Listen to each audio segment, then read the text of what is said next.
Hey guys, I am so excited to get into all of the new phone news. Anyway, let's get into the new iPhone 13 news.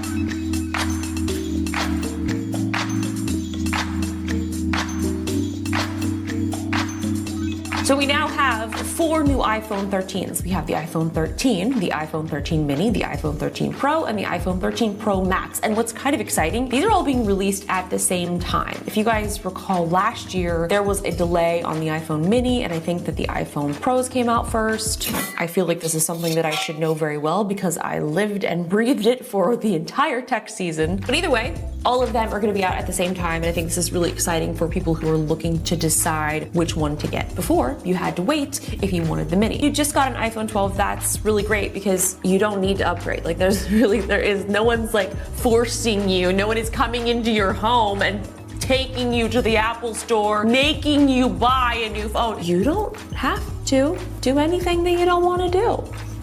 Simple as that. But a lot of these upgrades are pretty significant if people are looking to upgrade from an older iPhone. Like if you have an iPhone 7 and you go to the iPhone 13, or you even go to the iPhone 12, that is a huge jump. A lot of people do not upgrade their phones every single year. But some of the upgrades for the iPhone 13 is there is a new camera system, and the previous version, the iPhone 12, had a vertical layout. So these are now diagonal. They do also have the new sensor shift technology, which is where the actual sensor itself shifts to alleviate any type of movement in the actual phone. So this is going to be able to give you that stable video footage that we know and we love. And of course, this will make for better low light photos and sharper images. There's also 5 new colors: blue, there's a midnight, a starlight, and a product red. They also did manage to make the notch smaller, about 20%. Also have a bigger battery, and there is a new Super Retina XDR display. It has a brighter screen, up to 1200 nit peak brightness,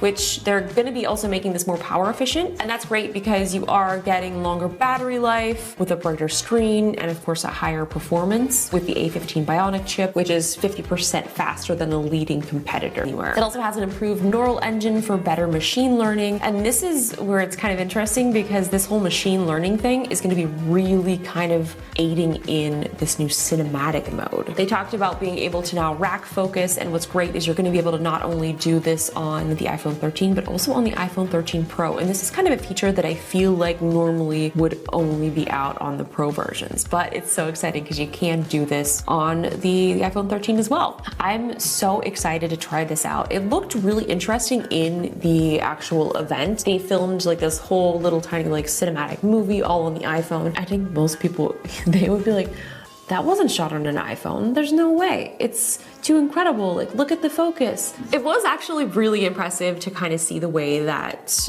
the focus was able to shift. It did still kind of look like a phone was focusing. But the thing that I really like is you will have the ability to go back and refocus something. So it's basically like being able to refocus a video once it's already filmed. It's pretty cool. They've also got some MagSafe cases in some new matching colors. They've got the new leather wallet with Find My built in, and I am very excited about that, as I had mentioned in my recap. The sizing on these start at 128 instead of 64, and you can configure these up to 512 gigs. And honestly, it's really great that they did decide to up this to 128 because I do feel like 64 gigs, especially shooting this higher quality content, like you're gonna be filling up your storage very, very quickly, even if you are storing things on the cloud. You probably would be perfectly fine with an iPhone 13, but I do miss having the zoom lens. It really does make a huge difference when you're doing video and you're taking photos. So really, if you are a content creator,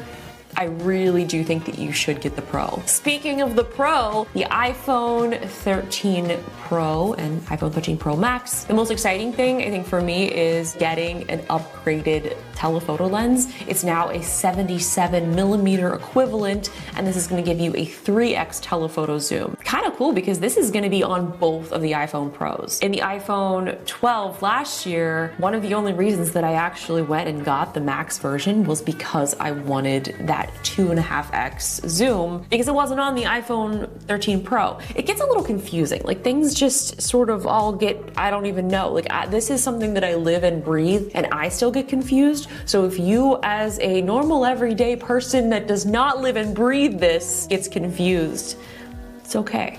We're all in this together. But what you need to know is the camera specs are exactly the same on both phones, and that is, thank you, Apple, for just making this so much easier for us. The Max version is honestly a really big phone. Like if you don't want a big display, like you can definitely get away with just using the smaller version, which may be something that I do this year, but then I feel like probably gonna be like, man, I really wish I had the Max, but do I do the same thing that I did this year when I got the Max and the Mini, and those were kind of like my two devices? To be determined. Anyway, the new iPhone 13 Pros now have Pro Motion Display, and this is something that we're very familiar with on the iPad Pros, but we can now have this variable refresh rate, so it can go all the way up to 120 Hertz. And what this means is the phone is actually going to be auto adjusting the display. So if you're just looking at a photo, it's able to optimize, but if I'm watching some 120 frames per second content that I just filmed on my new iPhone 13 Pro, it'll then be able to automatically update the screen refresh rate to be able to display that more accurately. Like if you've never really experienced a 120 Hertz display, like it's actually really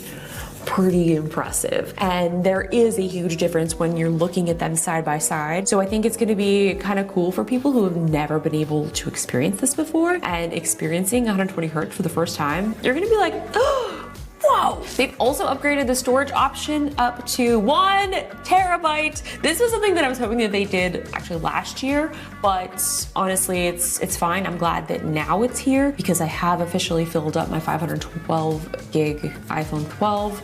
So this is perfect timing. So the design of the new iPhone 13 Pros looks very similar to the previous version. They do have the new color of that Sierra blue. They've also got the gold, the silver, and the graphite, which are very similar colors to the previous versions. Again, the notch is also a little bit smaller, and like I said before, they do have the all-new camera system, so this is going to be aiding in those things like the cinematic mode that they talked about, and then the new macro photos are going to be really cool. This is something that we have seen on other phones like the OnePlus and Samsung's, but now it's finally here to the iPhone, so I can hear you guys saying, well, but everybody already had it.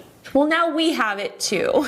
All of the cameras do have night mode, including the telephoto. There's another really cool feature that Tyler is actually a huge fan of. They're photographic styles, so you can customize these in-camera looks so you don't have to actually edit your photos. So it's kind of like you are editing the photo before you take it, and then you take the picture and it already has your look applied to it. You're gonna be able to shoot ProRes video up to 4K 30 frames a second. And hold on, before we get into that though, I must say this is also a little bit upsetting for people who do decide to only get the 128 gig model. You can only shoot ProRes 1080p, and I think the reason for this is because the video files are going to be so huge that they don't want you to completely just take over your entire phone with ProRes video. I do feel like this might be a little bit upsetting because I feel like they kind of should have let you have the option to do that. Maybe just make it a shorter video. I'm not sure. So if that is something that is important to you, just know that you're gonna need to get the larger storage option so that you will be able to shoot in 4K ProRes in the future. And the fact that we can now shoot ProRes, Dolby Vision, HDR content on like a phone, plus with cinematic mode, like I think that people might be missing how huge this actually is. I'm just thinking about it and I'm very excited. So the overall design of the new iPhones is very similar to the previous version, and I thought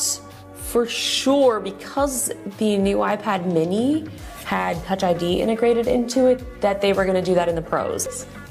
I also kind of thought that they might officially switch to USB-C because they did also do it in the iPad mini. It's like I wanted them to do it, but I also kind of didn't want them to do it because I already have so many lightning cables and like everything just kind of works together. I would love to hear what you guys have to say in the comments below, and I will see you guys in my next video. Thank you guys so much for watching. Be sure to subscribe so you'll see the videos that I post when I actually get these devices. And with that, my friends, I will see you in the next video. Bye.